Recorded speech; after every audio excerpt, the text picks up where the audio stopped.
जय Jagannath साଙ୍ଗमाने my kitchen बेसुमिता channel को आपण मानक बहुत बहुत स्वागत।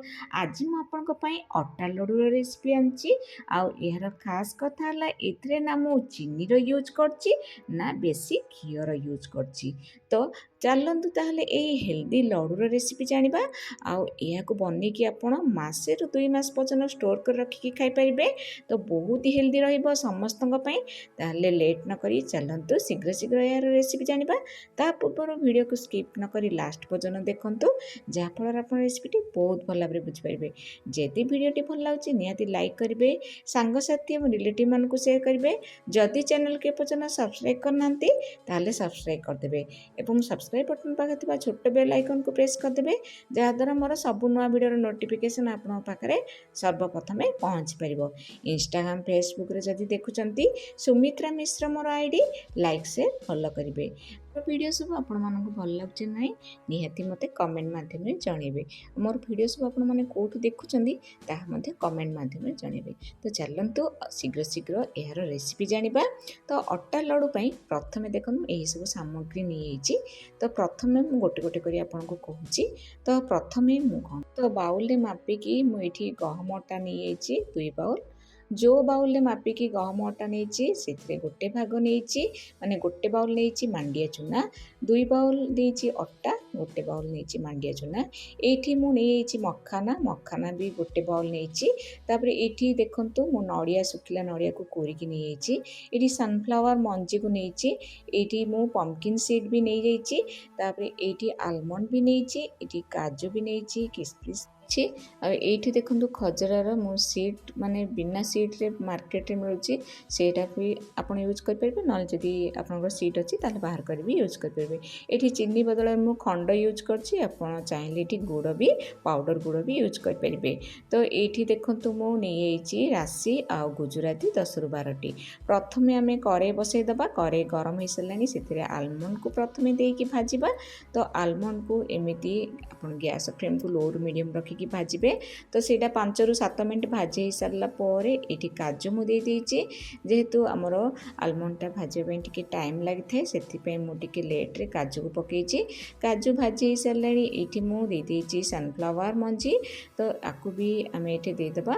ये आपणकर माने भाग माप सेमती किसी नहीं आप जी भी थी से यूज करेंगे। आउ मु जहाँ जहाँ नहीं सीड गुड़ाक आपटा ही यूज करेंगे सेमती किसी माने नहीं।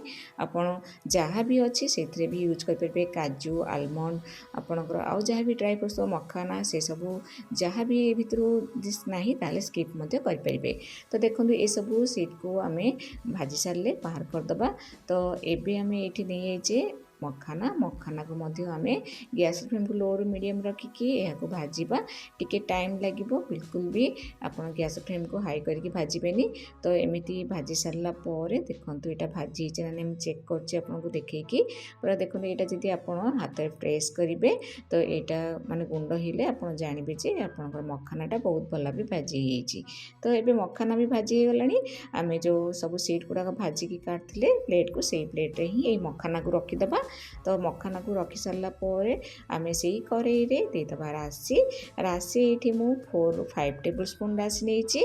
तो राशि को आप देवे राशि को देकी राशि को भाजबे सेमती लो फ्लेम रे। तो राशि भी एबे भाजी गलानी गोटे प्लेट को आम बाहर करदबा। ये आम ड्राए नड़िया को कोरिकी रखी आपड़ चाहिए पाउडर मिलूँ नड़ियार ताकू भी यूज करेंगे। तो ये मु ड्राए नड़िया को कोरिकी नहीं जाइली ताकू भी एबे भाजीदेबा गोटे बाउल नहीं। तो ये सब को भाजी सारा पर देखो ये नड़िया भी आमर जो कोरा ड्राए नड़िया भाजी गोटे प्लेट को आम बाहर करदबा। बाहर कलापर ये मुझे जहाँ जहाँ सब भाजिली बिल्कुल भी घीर यूज करनी। तो ये आम घीर यूज करवा। तो ये मुझे बड़ टेबल स्पून रे 2 टेबल स्पून दे घी। तो घी देला पर घीटा टिके गरम हो सारा से आम अटा दबा अटा गहम अटा। तो यहाँ मुझे 2 बाउल नहीं गहम अटा। तो यह को आम कौन करवा गैस फ्लेम को लो रु मीडियम रखिकी आप भाजबे जे पर्यंत यहाँ टिके कलर चेंज न होइछि। तो कलर चेंज होला पर ये आम मांडिया चूना को देदेबा। मांडिया चूना ये मुझे गोटे बाउल नहीं जो बाउल में मापिकी 2 बाउल नहीं गहम अटा से बाउल में मापिकी मुझे मांडिया चूना गोटे बाउल। तो यह आम भाजवा। तो मुझे आउ 2 टेबल स्पून घी दे टोटाल मोर ये 4 टेबल स्पून घीर यूज होती। तो ଏ ଘିଅକୁ ଦେଲା ପରେ ଆମେ କ'ଣ କରିବା, ଗ୍ୟାସ୍ ଫ୍ଲେମ୍‌କୁ ଲୋରୁ ମିଡ଼ିୟମ୍ ରଖିକି ହିଁ ଆପଣ ଭାଜିବେ। ବିଲକୁଲ ବି ହାଇ କରିବେନି, ଯାହାଦ୍ୱାରା କି ଆମର ଅଟା ପୋଡ଼ିଯିବ, ପିତା ହେଇଯିବ। ତ ଭାଜି ସାରିଲା ପରେ ମୁଁ ଗୋଟେ ଏମିତି ବଡ଼ ଜାଗାକୁ ବାହାର କରିଦେଇଛି, ଯାହାଦ୍ୱାରା କି ଆମର ସବୁଗୁଡ଼ାକ ଡ୍ରାଏ ଫ୍ରୁଟ୍ସ ମିଶାଇବା ପାଇଁ ସୁବିଧା ହେବ। ତ ଏଇଠି ମୁଁ ନଡ଼ିଆ ଯେଉଁ ଆମର ମାନେ ଭାଜିକି ରଖିଥିଲି ତାକୁ ଏବେ ମିଶାଇ ଦେବା, ନଡ଼ିଆ ଭଜାକୁ। ତାପରେ ଦେଖନ୍ତୁ ଏସବୁ ଡ୍ରାଏ ଫ୍ରୁଟ୍ସ ଆଉ ସିଡ୍ ଗୁଡ଼ାକ ସବୁ ଆମର ଥଣ୍ଡା ହେଇସାରିଲାଣି। ଏହାକୁ ଆମେ ଗ୍ରାଇଣ୍ଡିଙ୍ଗ ଜାର୍‌ରେ ଦେଇକି ଏହାର ଗୋଟେ ପାଉଡ଼ର କରିଦେବା। ତ ପାଉଡ଼ର କରିବା ସମୟରେ ଆପଣ ପୁରା ପ୍ଲେନ୍ କରିବେନି, ଟିକେ ଖଦଡ଼ିଆ ରଖିବେ, ଯେମିତି ମୁଁ ଆପଣଙ୍କୁ ହାତରେ ଦେଖାଉଛି। ତ ଏଇ ଗ୍ରାଇଣ୍ଡର ଜାର୍‌ରେ ଥିବା ପାଉଡ଼ରକୁ, ଡ୍ରାଏ ଫ୍ରୁଟ୍ ପାଉଡ଼ରକୁ ଆମେ ଏଇ ଅଟାରେ ମିଶାଇବା। ତ ଅଟାରେ ମିଶାଇ ସାରିଲା ପରେ ଦେଖନ୍ତୁ ମୁଁ ତାପରେ ଆପଣଙ୍କୁ ପ୍ରୋସେସ୍ ବତାଉଛି ଆଉ କ'ଣ କ'ଣ ଏଥିରେ ୟୁଜ୍ ହେବ। ତ ଏଇଠି ରାଶି ଦେଇଦେଇଛେ ଯେଉଁ ଭାଜିକି ରଖିଥିଲେ। କିସମିସ୍‌କୁ ମୁଁ ଭାଜିନି, ଏଇଠି ଡାଇରେକ୍ଟ ୟୁଜ୍ କରିଛି। ଏଇଟା ମୋତେ ପାଟିରେ ଖାଇବାକୁ ବହୁତ ବଢ଼ିଆ ଲାଗିଥାଏ, ଆପଣ ଚାହିଁଲେ ଭାଜିକି ବି ଦେଇପାରିବେ। ତ ଏଇଠି ମୁଁ ମାନେ ଗୁଜୁରାତିକୁ ଟିକେ ଖଣ୍ଡ ମିଶାଇକି ଗ୍ରାଇଣ୍ଡିଙ୍ଗ କରିଦେଇଛି, ତା'ର ପାଉଡ଼ରକୁ ଏଇଠି ପକାଇଛି। ଏଇଠି ଖଜରାକୁ ବି ମୁଁ ଯେଉଁ ନେଇଥିଲି ତାକୁ ବି ଗ୍ରାଇଣ୍ଡିଙ୍ଗ କରିକି ଏଥିରେ ପକାଇ ଦେଇଛି। ଏବେ ଚାଲନ୍ତୁ କଡ଼େଇରେ ଆମେ ଦେଇଦେବା ଗୁଡ଼। ଗୁଡ଼ ମୁଁ ଏଇଠି ହାଫ୍ ଗିନା ନେଇଛି।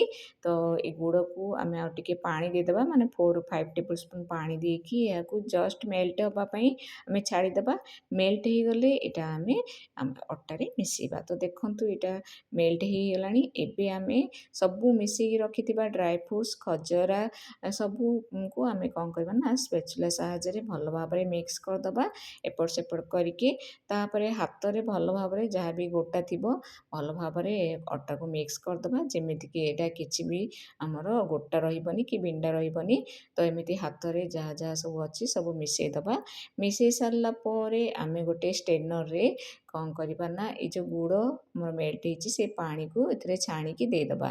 ତ ଛାଣିକି ଦେଇସାରିଲା ପରେ ଆପଣ ବିଲକୁଲ ବି ହାତରେ ୟୁଜ୍ କରିବେନି, ଯାହାଦ୍ୱାରା କି ଏଇଟା ଗରମ ଥିବ। ତ ଆପଣ ମାନେ ଏମିତି ସ୍ପେଚୁଲା କିମ୍ବା ପିଥିପାତିଆରେ ଏପଟ ସେପଟ କରି ଓଲଟେଇବେ। ଟିକେ ନଖ ଉଷୁମ ଥିବ, ମାନେ ଟିକେ ହାଲକା ଗରମ ଥିବ, ଆପଣ ହାତରେ ୟୁଜ୍ କରିପାରିବେ। ତ ଚାରିପଟେ ମିଶାଇ ସାରିଲା ପରେ ଏମିତି ହାତରେ ଗୋଟେ ଅଳ୍ପ ଅଳ୍ପ ନେଇକି ଏମିତି ରାଉଣ୍ଡ ସେପ୍‌ର ଦେଇକି ଆପଣ କ'ଣ କରିବେ ନା ଅଟା ଲଡ଼ୁ ପ୍ରସ୍ତୁତି କରିପାରିବେ। ବହୁତ ସହଜ, ଆଉ ଏହାକୁ ବନେଇକି ଆପଣ ଷ୍ଟୋର୍ କରିକି ମାସରୁ 2 ମାସ ପର୍ଯ୍ୟନ୍ତ ଷ୍ଟୋର୍ କରି ରଖିକି ଖାଇପାରିବେ। ଛୋଟ ଛୁଆରୁ ବଡ଼ମାନଙ୍କୁ ଦେବେ, ସମସ୍ତଙ୍କ ପାଇଁ ବହୁତ ହି ହେଲ୍ଦି ରହିବ ସାଙ୍ଗମାନେ।